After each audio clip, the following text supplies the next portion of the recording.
ने ये सृष्टि बनाई है, जिस पार ब्रह्म परमात्मा ने यह सृष्टि बनाई है, वही इस सृष्टि को चलाते। बोले प्रभु कैसे?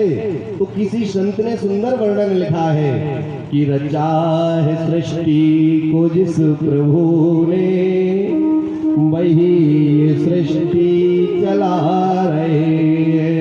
रचा है सृष्टि को जिस प्रभु ने, वही ये सृष्टि चला रहे हैं। रचा है सृष्टि को जिस प्रभु ने, वही ये सृष्टि चला रहे हैं। जो पेड़ हमने लगाया पहले, जो पेड़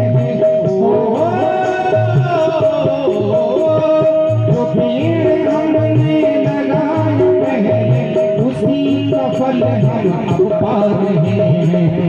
जागे सृष्टि को जिस प्रभु ने, वही सृष्टि चला रहे हैं। जागे सृष्टि को जिस प्रभु ने, वही सृष्टि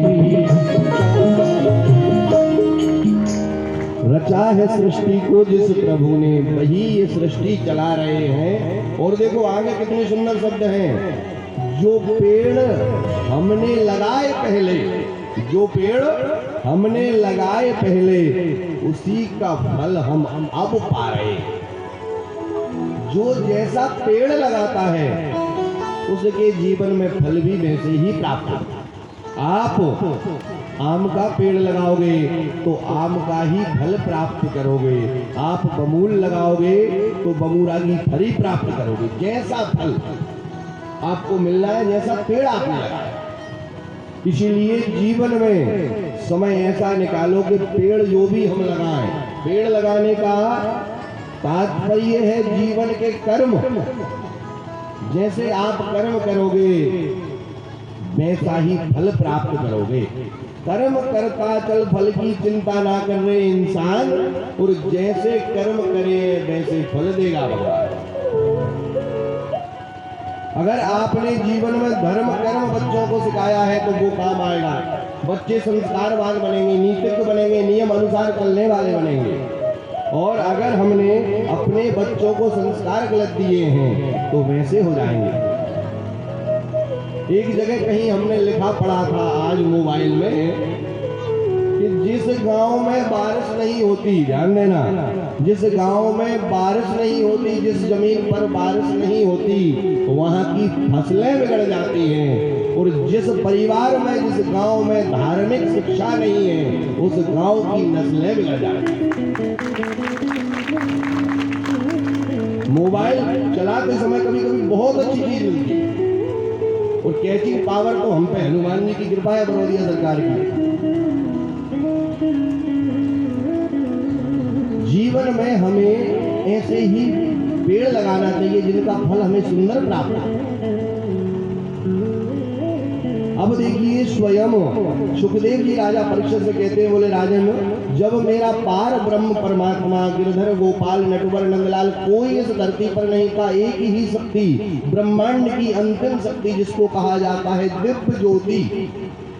अब जामवंती जी नहीं है, जहां भी हो आवाज से ही सुन रहे होंगे, ये सत्संग हो चुका है हमारा। इस ब्रह्मांड में एक दिव्य ज्योति आखिरी शक्ति है जिसको कि पार ब्रह्म कहा गया है। क्या कहा गया है? पार ब्रह्म। जब वह दिव्य ज्योति मन में विचार करता है, वो ऊपर वाला जिसको ईश्वर कहते हैं कि मैं एक हूँ, अकेला दिव्य ज्योति, अब मैं अनेक हो जाता। तो क्या करना पड़ता है? बस हृदय से विचार, और विचार करते ही संयोग ऐसा बन जाता है कि जल की उत्पत्ति होती है। सर्वप्रथम क्या बनता है इस धरती पर? जल।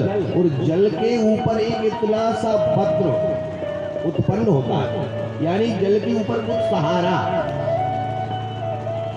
उस सहारे के ऊपर स्वयं शेष सैया उत्पन्न होती है। नाग की सैया उत्पन्न होती है, और उस सैया पर एक मुखिया उत्पन्न हो जाते हैं इस पूरे ब्रह्मांड के। कौन से? जिनको हम नारायण कहते हैं। बोलिए भगवान नारायण की नारायण भगवान उत्पन्न होते हैं और उत्पन्न होने के बाद मन में विचार करते हैं क्या करना चाहिए, तो तत्काल उनकी नाभि से एक कमल उत्पन्न होता है। उस कमल पर ब्रह्मा जी प्रकट हो जाते हैं। ब्रह्मा जी कैसे प्रकट हुए और होकर ब्रह्मा जी ने देखा मैं कहां से आया हूं, कौन हूं, चारों तरफ देखने लगे, कहीं कुछ दिखाई नहीं दिया, जल ही जल दिख रहा है। तो मन में विचार किया क्या करना चाहिए, जहां से मैं आया हूं वहीं देखूं। तो उसी कमल की तंतु में अंदर प्रवेश कर जाते हैं और घूमते घूमते कोई चीज दिखाई नहीं देती तो फिर बाहर निकल आते और बाहर आकर कहते हैं मैं कौन हूं, कौन हूं। यह शब्द बोला मैं कौन हूं तो ऊपर से आकाशवाणी हुई, बोले तुम विधाता हो। क्या हो? विधाता। ब्रह्मा जी का पहला नाम है विधाता। बोले तुम विधाता हो। बोले क्या करना है? बोले तुम्हें सृष्टि का सृजन करना है, सृष्टि का सृजन करो। तो ब्रह्मा जी सृष्टि का सृजन करने का विचार करते हैं। तो भगवान मेरे गिरधर गोपाल नटवर नंदलाल कन्हैया जो स्वयं नारायण हैं, वो ब्रह्मा जी को मंत्र देते हैं। क्यों? क्योंकि इस धरती पर बिना जाप के कभी कुछ नहीं हुआ। ध्यान रखना, जब भगवान का भजन करेंगे तभी कुछ प्राप्त होगा। वो मंत्र कौन सा है? वही है श्रीमद् भागवत कथा, चतुर्श्लोकी भागवत। अहमेवास्मि नान्यदीयद् सदपरम। चतुर्श्लोकी भागवत को स्वयं नारायण ने ब्रह्मा को सुना दिया और ब्रह्मा जी से कहा इसका भजन करो, इसको गुनगुनाओ। जब ब्रह्मा जी ने भजन किया तो 4 पुत्र उत्पन्न कर दिए, सनक सनंदन सनातन सनत कुमार। चारों पुत्रों से कहा बोले सृष्टि बनाओ। वो कहने लगे हम तो भजन करेंगे राम। क्या कहने लगे? हम सृष्टि के चक्कर में नहीं, हम तो भजन करेंगे। भाई कौन बीते इस माया मोह में, कौन उलझे, भजन करेंगे। भोलेनाथ ने स्वयं मेरे गिरधर गोपाल नटवर नंदलाल कन्हैया के रूप ने फिर एक शक्ति प्रदान की। बोले दोबारा प्रयास कीजिए। फिर प्रयास किया तो भृगुर वशिष्ठा क्रतुरंगिरासा मनो पुलस्त्या पुलश्च गौतमः रेभ्यो मरीचिश्च वनञ्च कुर्वन्तु सर्वे मम सुप्रभातम्। भृगुर वशिष्ठः क्रतुरंगिरासा मनु पुलस्त्या पुलश्च गौतम इत्यादि ऋषियों को उत्पन्न कर दिया। क्या किया? ऋषियों को उत्पन्न किया और कहा बोले एक काम करो, सृष्टि का विस्तार करो। तो ऋषि कहने लगे हम तो भजन करेंगे राम। क्या करेंगे? भजन करेंगे, हम दूसरा काम नहीं करेंगे। बोले भजन करोगे? हाँ। तो बोले दूर चले जाओ जहां से, भजन ही करो। तो वो भजन करने लगे और देखिएगा वही जो ऋषि ब्रह्मा जी ने प्रकट किए हैं वही ऋषि ब्राह्मण हुए। कौन हुए? ब्राह्मण। भृगु, वशिष्ठ, अंगिरा इत्यादि ब्राह्मणों के गोत्र होते। महाराज सामने बैठे ना, ऐसे गोत्र ब्राह्मणों के उसी ऋषियों, उन्हीं ऋषियों के नाम से ब्राह्मणों के गोत्रों का संचालन हुआ। ये ब्राह्मणों के गोत्र आज भी हैं। हमारा गोत्र वशिष्ठ है, उनका महाराज जी का भी होगा कुछ न कुछ, सबका गोत्र होता है। तो ऋषि गणों की उत्पत्ति हुई, वही ऋषि ब्राह्मण कहलाए। अब आगे देखना, ब्रह्मा जी ने कहा बोले चलो सृष्टि का विस्तार करो। तो वो कहने लगे हम भजन करेंगे। वो भजन करने चले गए तो भगवान को क्रोध आया, गुस्सा आया और उस गुस्सा के कारण आंख से एक अश्रु नीचे गिरा है। तो वो अश्रु में से भगवान शंकर प्रकट हो गए। बोलिए रुद्र भगवान की। उनसे कहा बोले सृष्टि बनाओ। तो भोलेनाथ कहते हैं हम तो भजन करेंगे। बोले भजन करोगे, पहले सृष्टि बनाओ।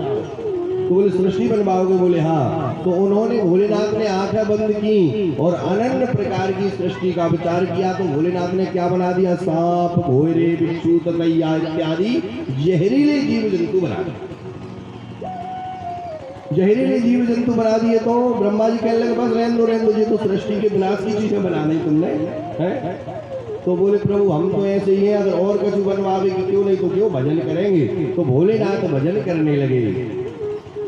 शास्त्रों में वर्णन आता है कि भगवान राघव का, रामचंद्र का सर्व प्रिय कोई देवता है तो वो भोलेनाथ, और भोलेनाथ का कोई प्रिय है तो वो स्वयं राघव रामचंद्र स्वयं भजन करने लगे।